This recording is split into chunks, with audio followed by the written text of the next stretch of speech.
Samantala, may magkahiwalay na insidente rin po ng pamamaril dyan naman sa Maynila. 3 ang patay kabilang ang 2 drug suspect na nasawi sa buy-bust operation. Balita hatid ni James Agustin ng Super Radio DZBB. Nagkagulo at nagtakbuhan ng ilang residente sa Callejon 2, Pandacan, Maynila. Maging ang mga media na kinukunan ng 2 lalaking napatay sa ikinasang drug buy-bust operation pasado alas 11 kagabi. May isang lalaki kasing nagwawala at sumigaw nang mamamatay kayong lahat. Hindi malaman kung kaanak ba siya ng mga biktimang kinilalang sina J.R. Geneblazo at Ryan Salcedo alias Bait. Hindi malinaw kung paano napatay ang dalawa dahil walang ibinigay na detalye ang Pandacan Police. Pero sa impormasyon mula sa Homicide Division ng MPD, may nakuhang 2 kalibre 38 sa dalawa. Mayroon din daw na-recover ng mga sachet ng hinihinalang shabu.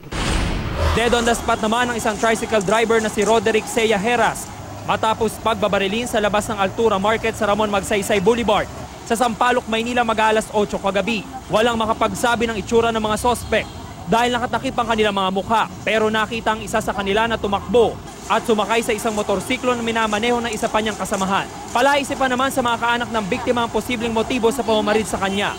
Walaan nilang kaaway ang biktima. Nakuha ng soko ang 4 na basyon ng bala sa lugar. Bagamat may nakatapat na CCTV camera sa pinangyarihan ng krimen, ay hindi naman ito gumagana. Patuloy ang investigasyon ng Manila Police District sa magkahiwalay na insidente.